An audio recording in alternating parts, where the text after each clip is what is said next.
a zadať. OK. Tak dobrý deň, alebo akúkoľvek časť dňa pozeráte toto video. Sme tu opäť tentokrát v druhej časti rozhovoru s Unou McCluskey, našou kolegyňou, a teda tešíme sa, že ju tu opäť máme a veríme, že strávime príjemnú hodinu. Tak vítaj u nás s nami. So today we are back in our second part of the interview. I'm sorry for the noise. Trošku hluk, ale snad prestane. For second part of the interview with Una, and we're looking forward to spending some nice 1 hour together. So welcome, Una. Thank you, Vlado. Ďakujem. Áno, aj Dari, tebe ďakujeme, že nám to prekladáš, a Ivanovi, že okrem tichého spoločníka prinesie svoj pohľad, lebo to je tvoja úloha, Ivan, vždy priniesť, trafiť klinček po hlavičke, sa to hovorí. OK, tak už si nám poďakoval, končíme, hej? So thank you, Dari, also for interpreting, and also thank you, Ivan, for being here, and except for just silently being present, you can also bring some points of view, because that is your job here today. And Ivan says, okay, so you said thanks and we can finish, right? Okay. We can start, we can finish. Fine, good. I like that very much. Áno, to sa mi páči. Okay. My sme v tom prvom dieli, alebo v tej prvej časti sa rozprávali aj o tvojom profesionálnom, okrem iných vecí, aj o tvojom profesionálnom vývine, o tvojej ceste, a aj o tom, ako to dozrelo, že si vytvorila model, ktorý je tvoj a ktorý zdieľaš s kolegami. A v tejto druhej časti ja by som predsa začal tým, že ak by si sa vrátila, možno aj pre tých, ktorí pozerajú len túto druhú časť, k tomu jadru, že z čoho pozostáva tvoj model self a možno, že čo je vlastne, ako by si ho opísala, čím je taký ako špecifický. So in the first part, we talked about your professional development and your professional path, and also how it came to be that you created your model of self. And in this second part, maybe also for people who are just watching this part, can you just slightly go back and introduce the model, say, well, describe what it is about, what is the model of self, and also what would you say is so specific about it? Okay, well, the model of self really was developed by Dorothy Hurd. I mean, with a lot of previous practitioners and thinkers, and myself included, and, you know, it goes back, who knows what the self is? People have been philosophers talking about it for thousands of years. But the conceptualization... Sorry.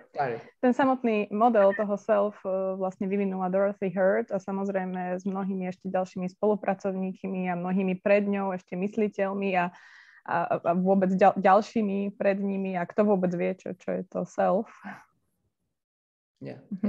But it's the idea that we came up with in relation to attachment stuff describes the self as experiencing oneself as autonomous and yet embedded in relationships.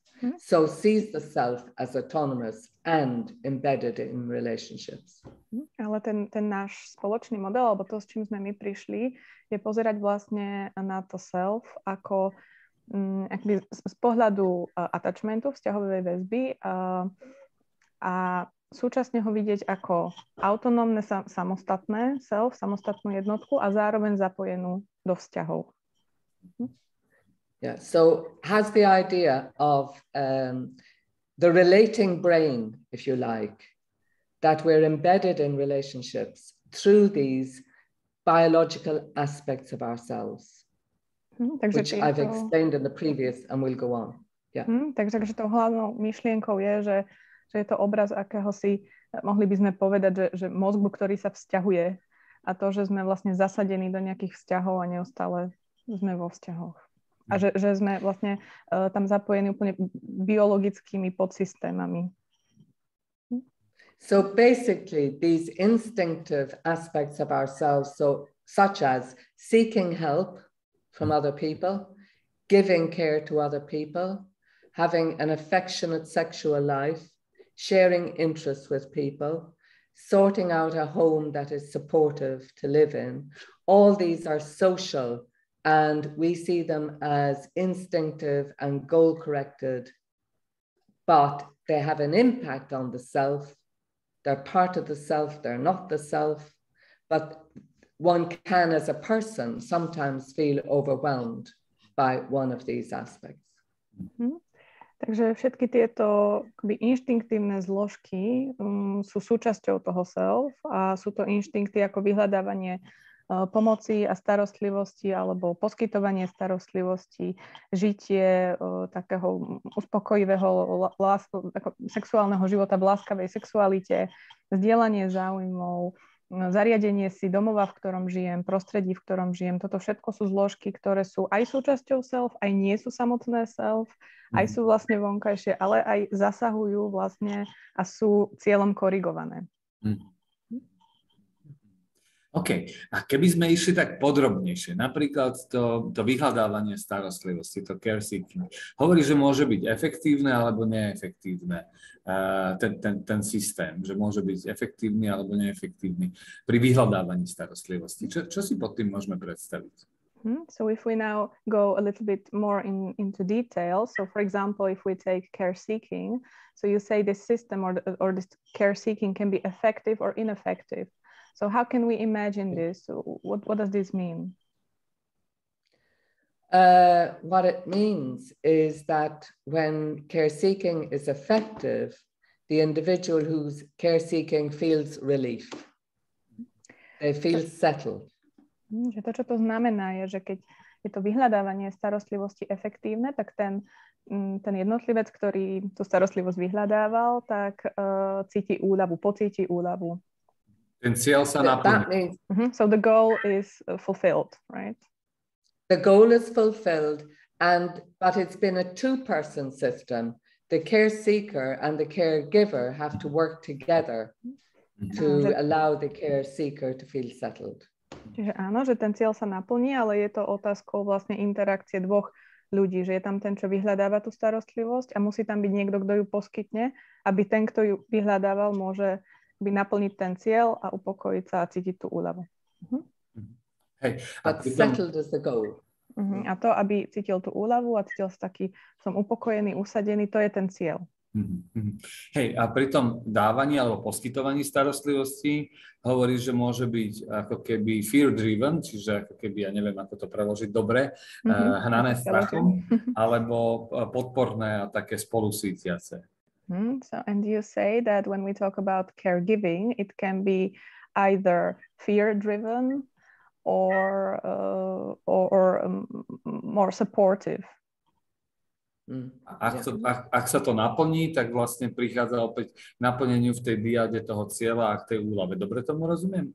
And if it goes well, or if the goal is fulfilled, then the goal is fulfilled inside the interaction of these two people. Do I understand correctly? Yes, absolutely. When care seeking and caregiving go well, both parties feel relief. Áno, presne. A keď aj to vyhľadávanie, aj to poskytovanie starostlivosti ide dobre a darí sa to, tak obaja tí účastníci zažijú úľavu. And when it doesn't go well, both parties experience distress. A keď sa to nedarí, tak obe tie strany zažívajú distres. To vidím pri napríklad supervíziách alebo pri práci s ľuďmi, ako frustrujúce je, keď sa nám nedarí ako pomáhajúcim priniesť tú úľavu, že aký dopad to má na nás, keď sa nám nedarí. I can see this, or I can observe this, for example, during supervisions, how frustrating it can be when we as helpers are not able to effectively help the other, and how frustrating it is not to feel this relief. And the impact also on the helper. Yeah. Yes. You feel it physiologically. Je to tak, že to až cítiť vlastne tak fyziologicky v tele. Keby sme sa vrátili ešte k tým iným aspektom self, napríklad sexualita alebo zdieľanie záujmov.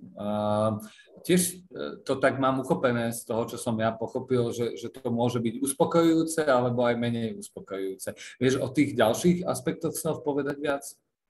Ale teraz myslíš tieto dva, čo si povedal, alebo ešte tých Napríklad tieto dva, alebo aj o tých ďalších. Okay. So if we can now move on to the other aspects, for example, the affection and sexuality or sharing interests, as I understood, they also can be either more satisfactory or not satisfactory. So can you say more about these and or other aspects as well, how it is? Yes, I mean, the thing is, you're absolutely right, Vlado.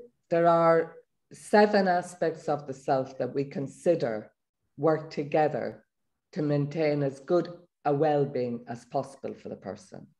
Že Vlado, máš pravdu, že vlastne my hovoríme o takých 7 aspektoch toho self, ktoré pracujú dokopy a fungujú spolu na to, aby zabezpečili človeku tak dobrú pohodu, ako sa len dá. And each of these aspects are influencing and being influenced by each other.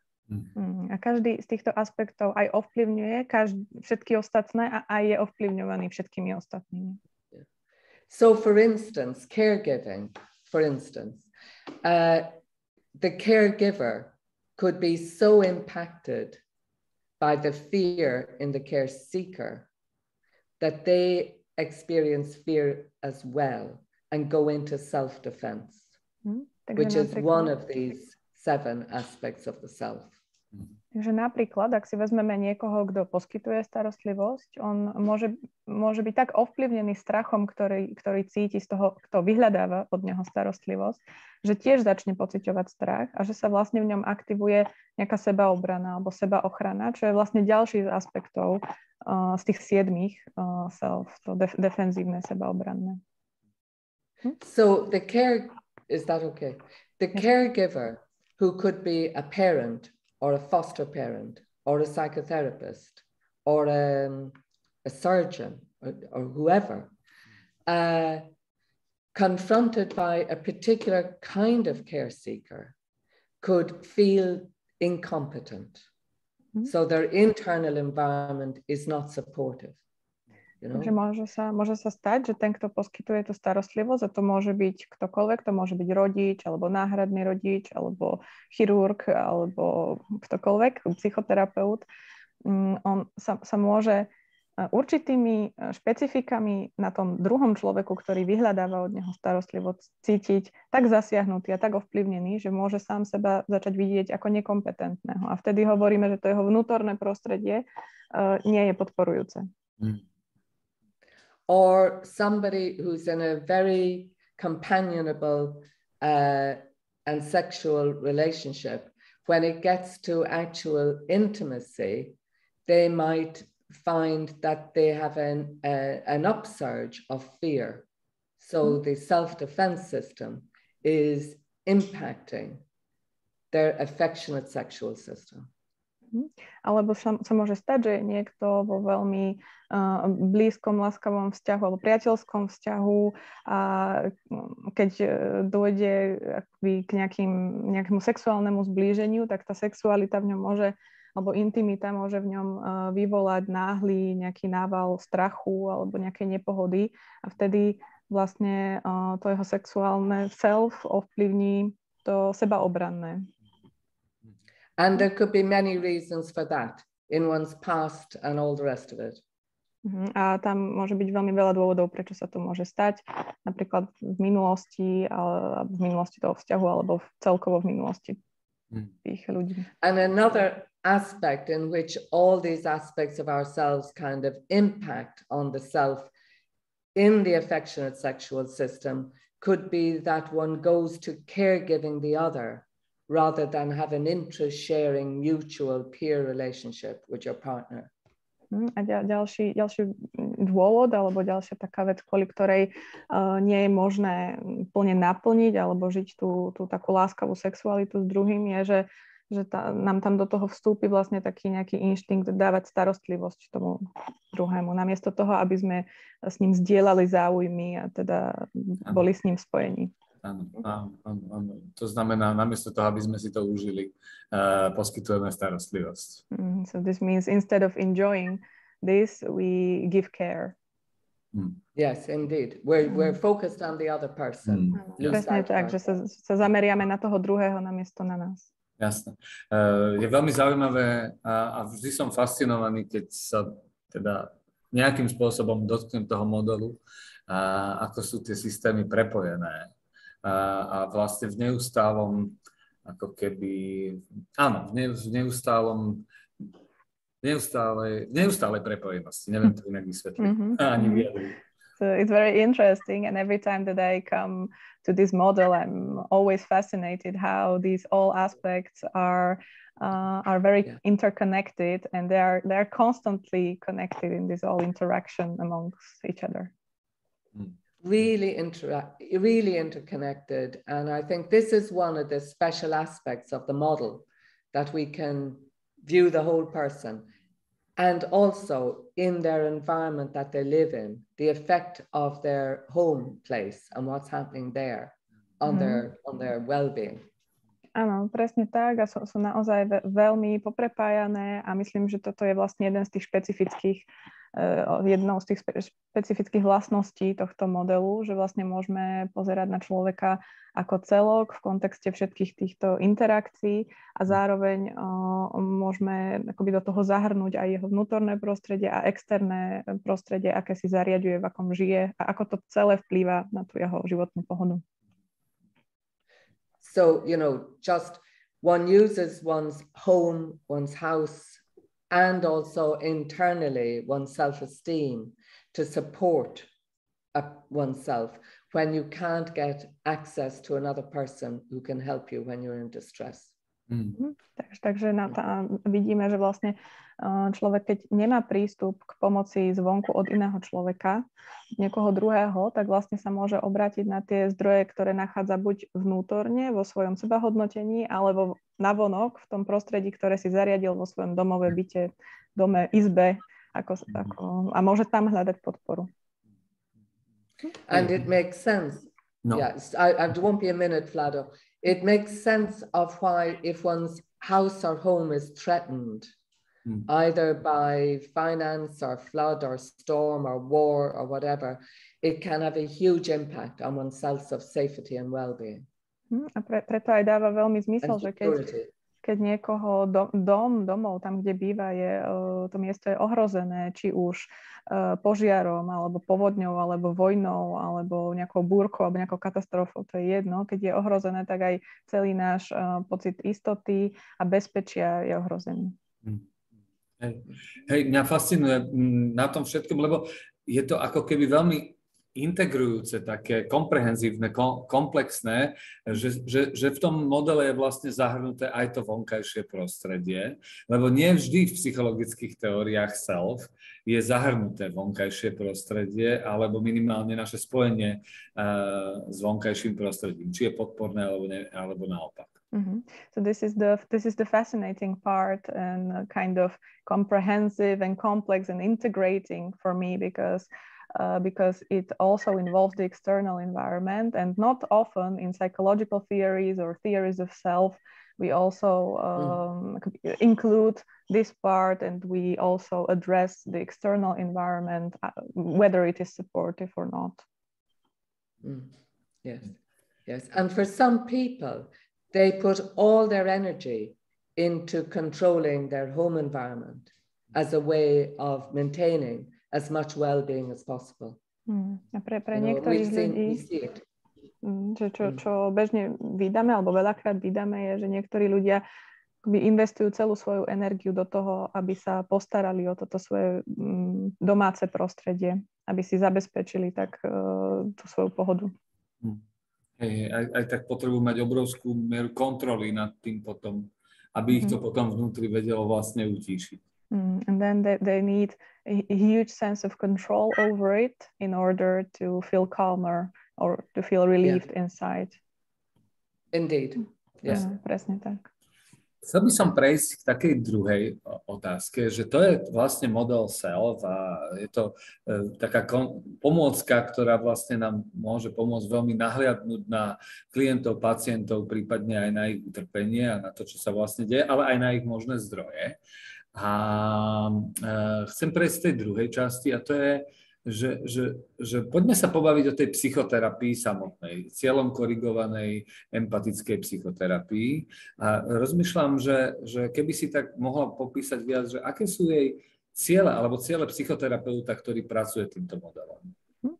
So we now looked at this model and it is a very helpful aid which helps us look at the client or at the person and maybe also understand his suffering, but also resources and so on. But I would like to move on to the second part of my question, and this is the psychotherapy itself, which comes from this model or uses this model, this goal-corrected empathic psychotherapy, and what are its goals?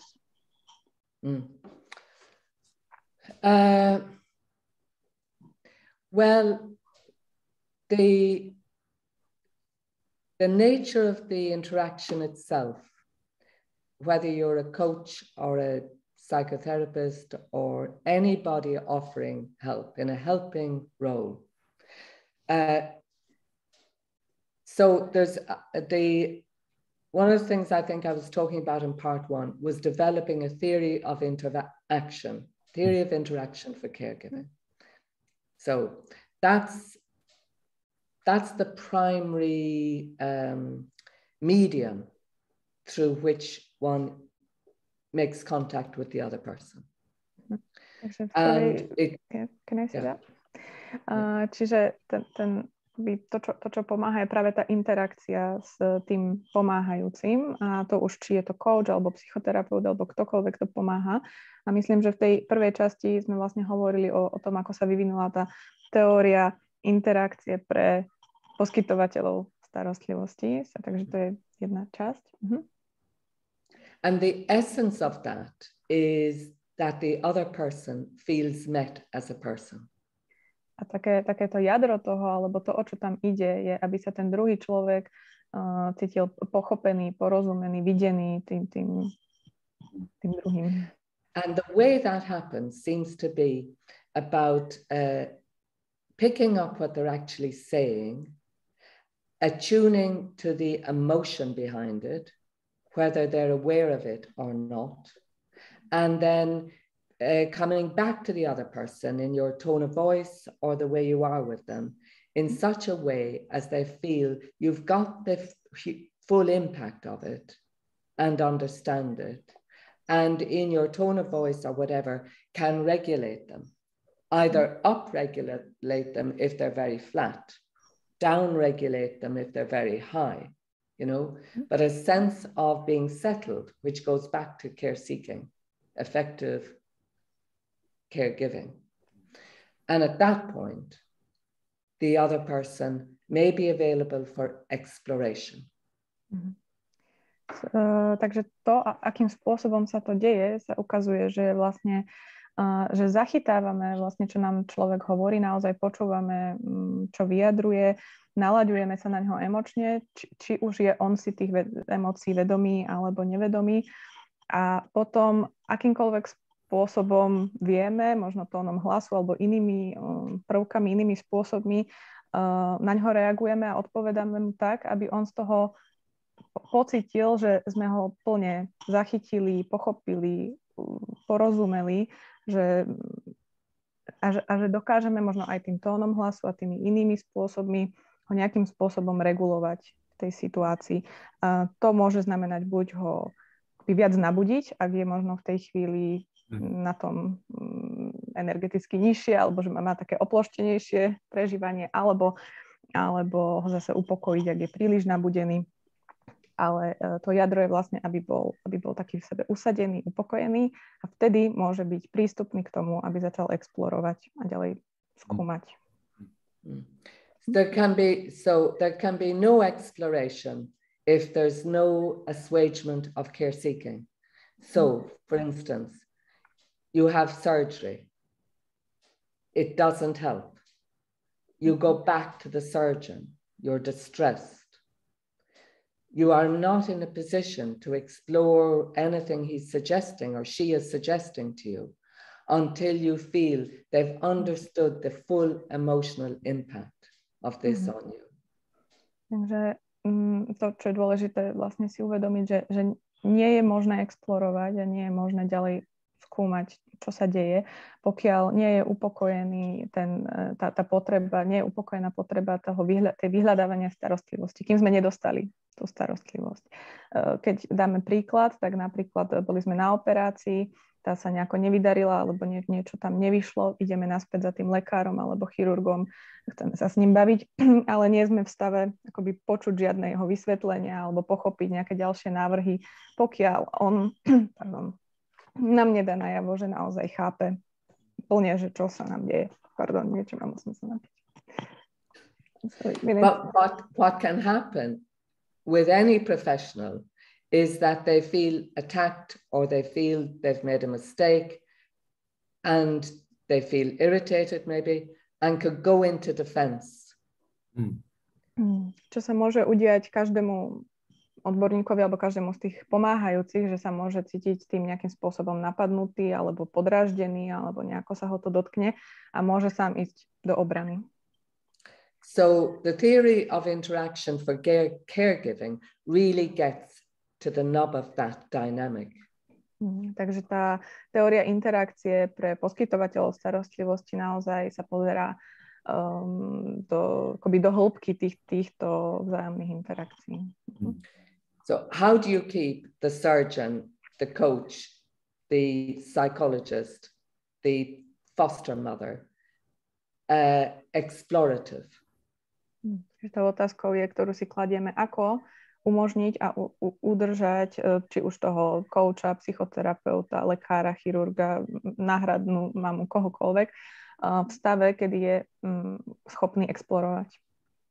So the practice that I've developed is called exploratory goal-corrected intervention, which could be applied to psychotherapy, working with homelessness, working in organizations, working with individuals, couples, groups. Takže ten prístup, ktorý ja som vyvinula, nazývam exploratívna cieľom korigovaná intervencia, čo je možné využiť v psychoterapii, v práci s ľuďmi bez domova, v práci s jednotlivcami, s pármi, naozaj na rôznych miestach. Hej.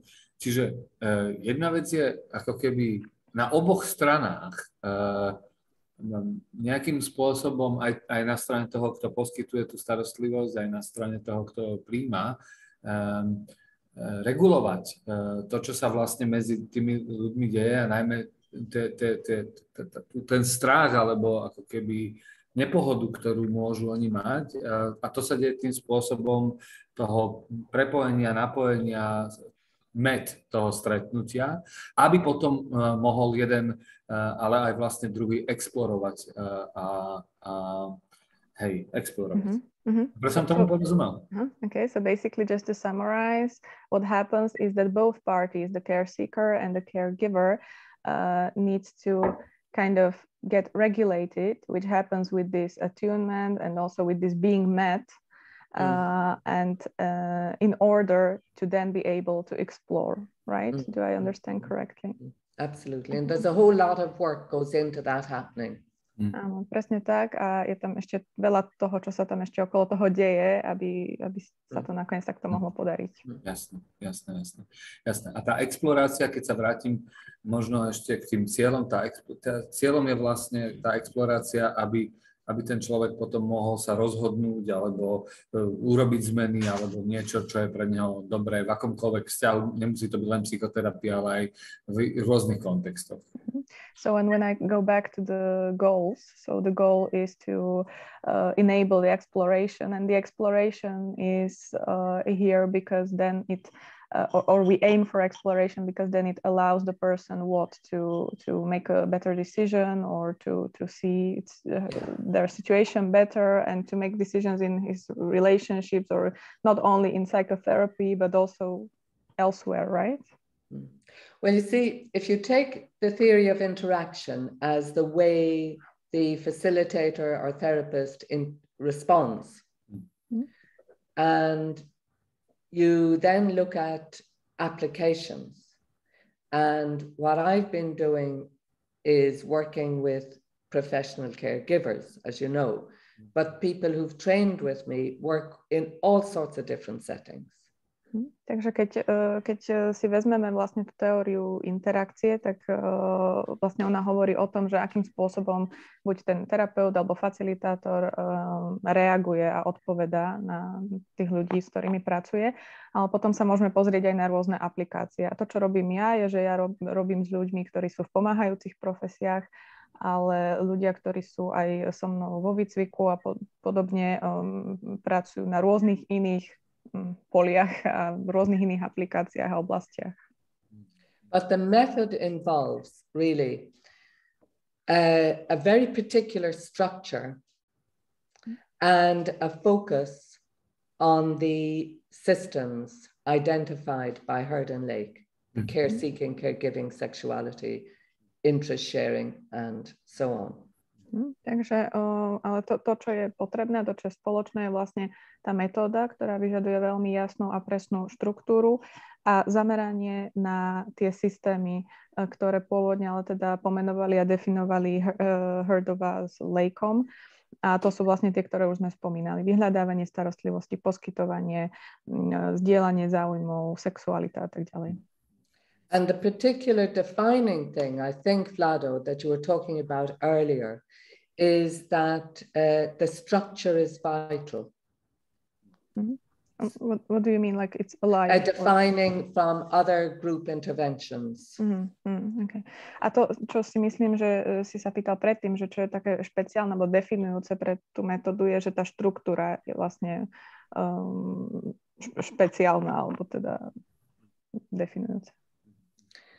So, yeah, and it's based on understanding attachment dynamics, so that I work in group, as you know, but it's eminently transferable to individuals, couples, families, whatever.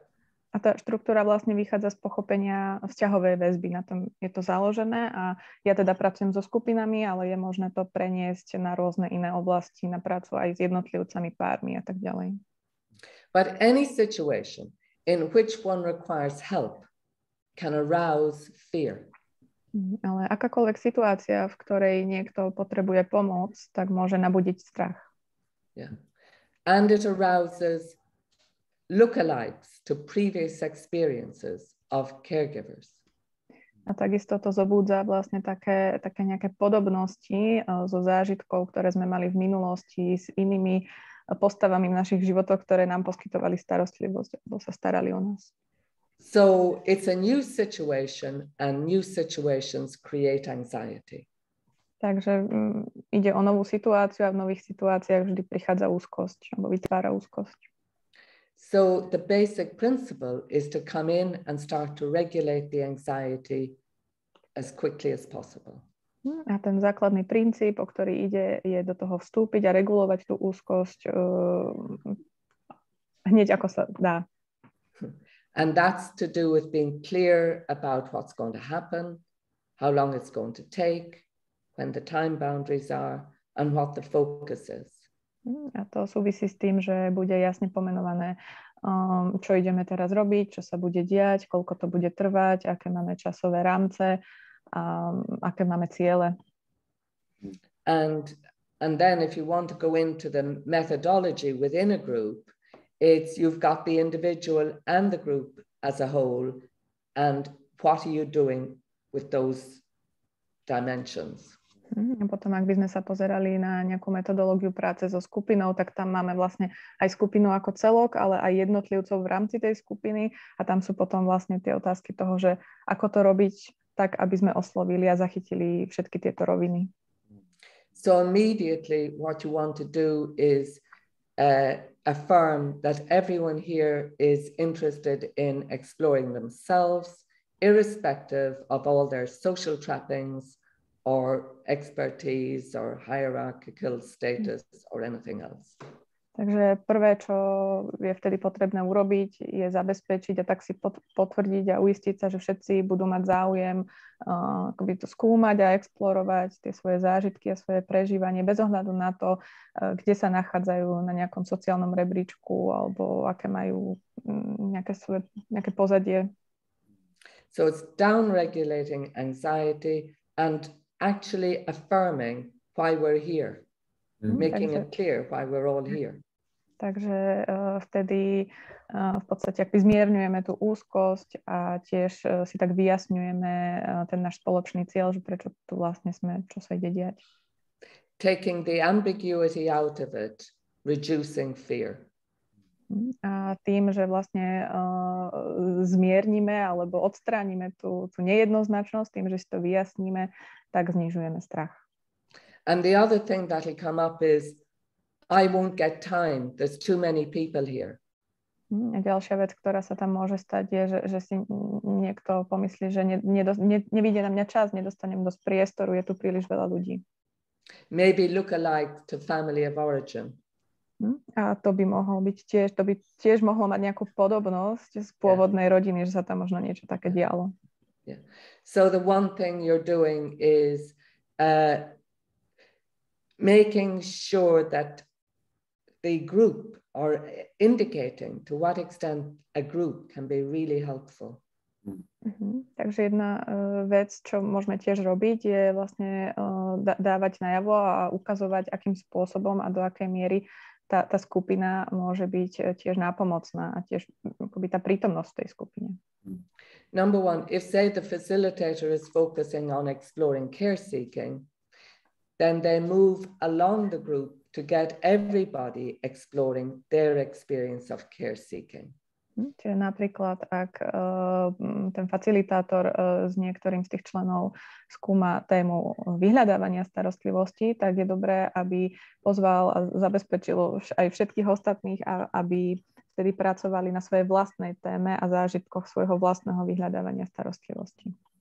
So it's validating commonality again. Takže je to tiež také niečo potvrdzujúce, niečo, čo máme všetci spoločné, sme v tom spolu. But all sorts of things are happening because when people bring in their own experiences, it's like they open up consciousness in other people. Ale deje sa tam kopu všelijakých ďalších vecí, lebo keď sa ľudia zídu a niektorí prinášajú vlastne svoje zážitky, tak to otvára alebo rozširuje také hranice uvedomenia si aj v tých ostatných členov. So, I mean, I could go on about this, but the main thing is that in this work, the facilitator is the caregiver. A mohla by som o tom pokračovať ešte dlho, ale teda tá hlavná vec je, že v takomto kontexte ten facilitátor je ten hlavný poskytovateľ starostlivosti. So you're asking everybody to give up caregiving and leave you at it. Takže je potrebné požiadať všetkých, aby sa vzdali toho svojho chcenia poskytovať starostlivosť a nechali to na vás. For better or for worse. Či už to pôjde dobre alebo horšie, za každých okolností. But on the principle that if, as will happen, your caregiving gets aroused in relation to someone else in the group, if that's happening, you've stopped exploring yourself. Okay. A ten princíp je, že vlastne, alebo to, prečo to hovorím a prečo je to dôležité, je, že ako náhle sa vo mne, ako v členovi skupine zapne ten inštinkt poskytovať starostlivosť niekomu inému v tej skupine, tak vlastne pre mňa tým končí moja vlastná explorácia. Whereas you could be curious about why does that presentation of distress immediately trigger caregiving in me. A pritom môžeme namiesto toho vlastne byť zvedaví, že ako to, že takýto konkrétny prejav vyhľadávania starostlivosti u niekoho vo mne, tak okamžite spustí toto poskytovanie. Čo sa to u mňa deje? Yeah, and that's what makes this an exploratory group. Everybody exploring. A to je to, čo robí z takejto skupiny exploračnú alebo exploratívnu skupinu, že všetci explorujú a skúmajú. Hovoríš o rôznych, že ten model sa dá aplikovať v rôznych settingoch a že ty ho teda aplikuješ v tom špecificky skupinovom, ktorý má relatívne prísnu štruktúru alebo rámce a aj trochu vysvetľuješ, že prečo je tá štruktúra tie rámce jednak kvôli regulácii toho strachu a jednak je práve to kvôli tomu, aby bol priestor pre exploráciu a veľmi ma zaujala tá myšlienka, len si to overím, že veľmi ma zaujala jedna myšlienka, o ktorej sa chcem ešte vrátiť, len to prelož to kľudne, aby to povedala. Okay. So you are now talking about application of this model in different settings, and you are also talking about how you apply it for the group work and how it requires a particular structure and frame in order to also regulate the fear, but also to enable exploration. And there is one more thing I'm very interested in and I want to ask, but I'm just now summarizing this. Preto, lebo ma zaujalo to, čo si povedala o tom, že ako náhle sa v nás spúšťa ako v účastníkovi skupiny ten mechanizmus attachmentový poskytovať starostlivosť, tak prestávame explorovať. Because I was very interested by one idea that you brought up, that as soon as in me as a group member, my caregiving is activated, then my exploration stops. Your exploration of self. Že to je tá explorácia tvojho vlastného self. Nie explorácia toho druhého, ale seba. A to sa mi zdá veľmi dôležité, pretože pri klasickej skupinovej práci sú interakcie medzi členmi skupiny do značnej miery voľné a nie sú tak prísne štrukturované tým, aby boli zameraní na exploráciu seba. And this for me is very interesting because typically in traditional group context or group work, interactions between or amongst the members are relatively free and are not so strictly structured in a way that each stays exploring themselves. To je vlastne, pre mňa je to o tom, ako zaujímavo sa dá ako keby aplikovať tá teória attachmentu v skupinovom settingu. For me, this is a very interesting way how to apply the attachment theory and work based on it in a group setting.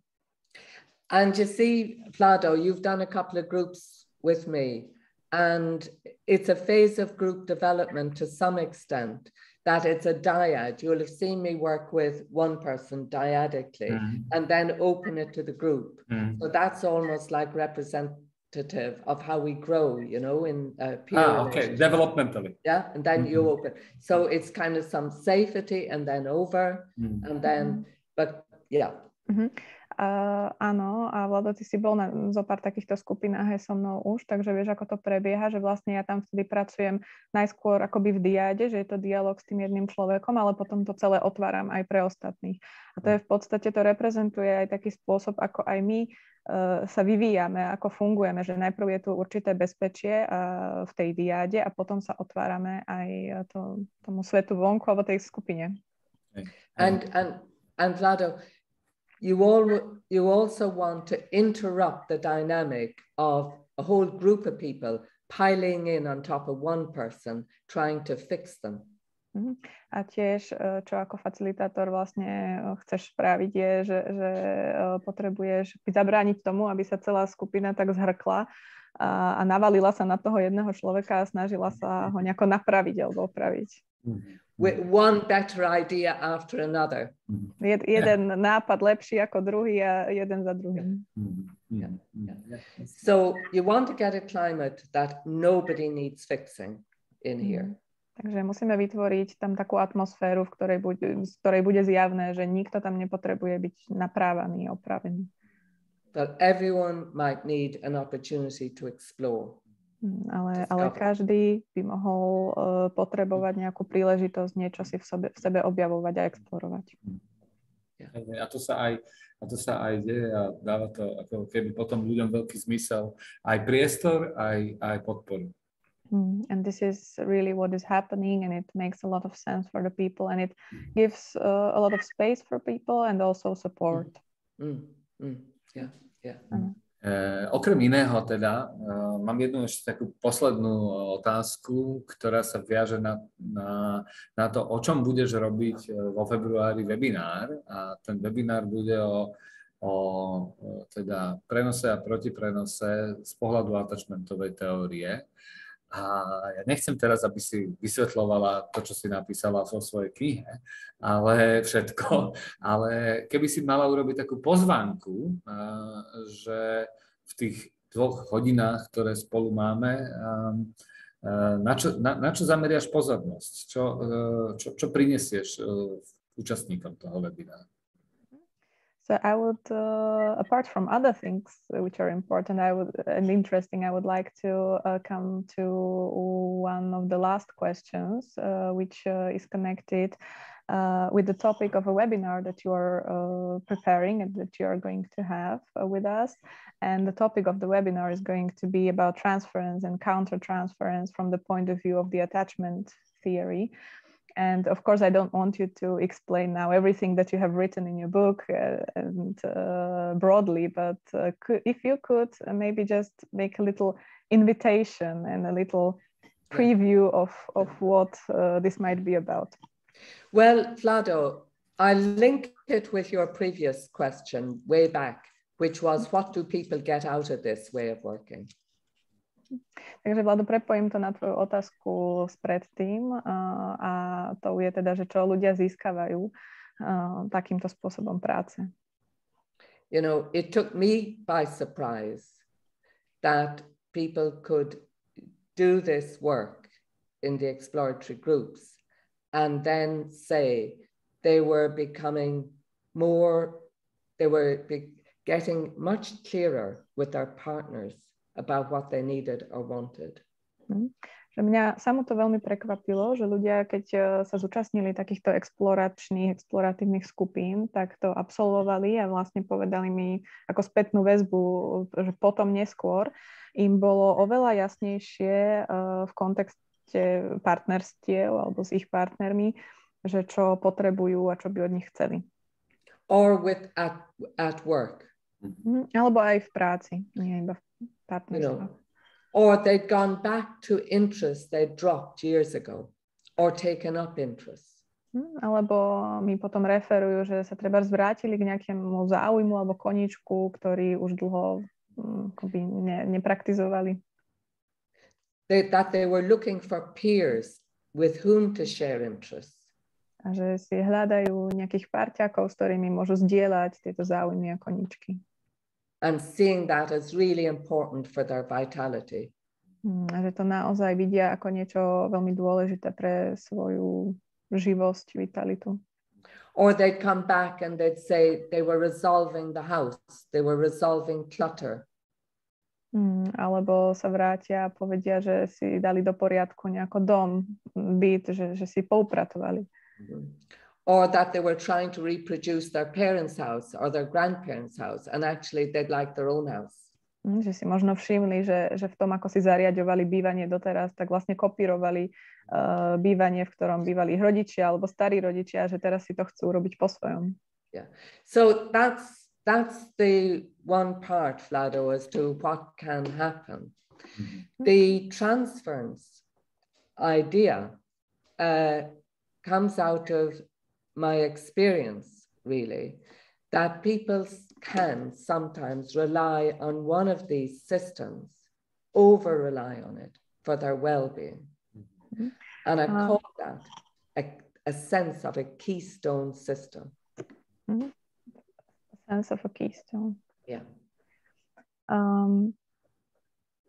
Takže to je jedna vec, čo sa tam môže udiať, a tá myšlienka toho prenosu vlastne je spojená s tým, že ľudia sa môžu prehnane spoliehať na jeden z tých systémov ako zdroj tej pohody alebo nejakého zabezpečenia si bezpečia. A keď sa to deje, že to ľudia robia, tak to nazývam, že je to taký zmysel systému takého jedného hlavného kameňa. Yeah. So the keystone system feels to the person as absolutely fundamental, and don't take it away from me, I will collapse. A tento systém tohto jedného hlavného základného kameňa vlastne je niečo, čo ten človek zažíva ako niečo úplne základné pre seba, nevyhnutné a nechce, aby mu to nikto zobral, lebo inak by sa zrútil. But it may be in self-defense and just keeping you going. Ale môže to byť aj vlastne v takej sebaobrane, že vlastne len mi to umožňuje ďalej prežívať. But that's not an easy journey to take, you can imagine. Ale môžeme si predstaviť, že to asi nie je úplne ľahká cesta, po ktorej sa môžeme vydať. To loosen it up. Takže by mohlo pomôcť to trošku uvoľniť. Je to také zužujúce, keď to je opreté len o jeden systém a potom aj v tom vzťahu sa to javí iba o ten jeden systém opreté a tým pádom zúžené. So it's very narrowing when everything is focused only on one system, and then also in the relationships it's very narrowing. Yes, exactly. So the transference, extending the idea of transference in order to understand what somebody might be bringing you, we've had a very narrow view of that. That it's always the internal environment. Takže rozširujeme vlastne tú myšlienku prenosu, že čo nám vlastne ten druhý človek prináša, lebo máme zatiaľ veľmi také úzke pochopenie, pretože vnímame to len cez to vnútorné prostredie. But what you could be picking up as the therapist could be distress in care seeking, distress in the external environment, or interest sharing, or whatever, and you can lose it all. So transference and counter-transference from an attachment perspective pays attention to all the aspects of the self. Ale to, čo sa môže stať aj pre teba ako v roli terapeuta, že sa môžeš prehnane zamerať len na jeden z tých systémov, že tam budeš vnímať alebo zachytávať nejaké informácie buď z toho vyhľadávania starostlivosti alebo z toho externého prostredia, alebo to je jedno z niektorých z nich a vlastne sa tam v tom stratíš. Takže toto je to, čo potrebujeme, takže to, čo potrebujeme robiť, je vlastne si všímať všetky tie systémy, všetkým venovať pozornosť. Tak. Yeah. And you know when you're on the right track, when the person livens up. A to podľa čoho spoznáš, že si teda na dobrej stope, je, keď sa ten druhý človek vlastne tak oživí, keď ožije. Sa stáva vitálnejším aj v tej interakcii. So the person is more vital in the interaction as well. Fascinujúce. No, ďakujem za pozvánku. Verím, že tí, ktorí to sledujú, tak vás nadchla. So that's fascinating. Thank you very much for the invitation. I hope that those who are now watching us are interested. Thank you, Vlado. Mám otázku na Ivana. I have a question for Ivan. Ivan, yes. Či máš otázky, alebo že či je niečo, čo s tebou rezonuje, alebo ťa zaujalo? So the question is, do you have any questions, or is there anything that resonates with you or was interesting? Ja rozmýšľam nad tebou ako nad starým, dobrým Rogerianom a to to be met as a person je možno niečo, čo ty dobre poznáš. Because I think of you as a good old Rogerian, and the concept of Rogerian, like from Rogers, and to be met as a person, that's probably something you know very well. Yes. Encounter. Yes. Encounterovom poňatí. Well, thank you very much for the opportunity, frightening and all as it is, and thank you. Tak ďakujem za túto možnosť, aj keď je občas taká stresujúca, strašidelná. And I know we're going to have further contact, and it's lovely what we're doing together, the work we're doing together. A viem, že ešte budeme ďalej pokračovať v spolupráci a že je to veľmi krásne, čo spolu robíme. Tak ak sú nejaké posledné slova, ktoré by si ty Una chcela pridať, dodať, tak povedz a ja ťa tiež chcem, ja sa veľmi chcem poďakovať, že máme tu príležitosť sa s tebou rozprávať a aj ďalej hádam spolupracovať.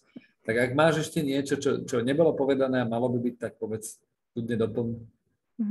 I also want to thank you for having this opportunity to talk to and also to cooperate with you further.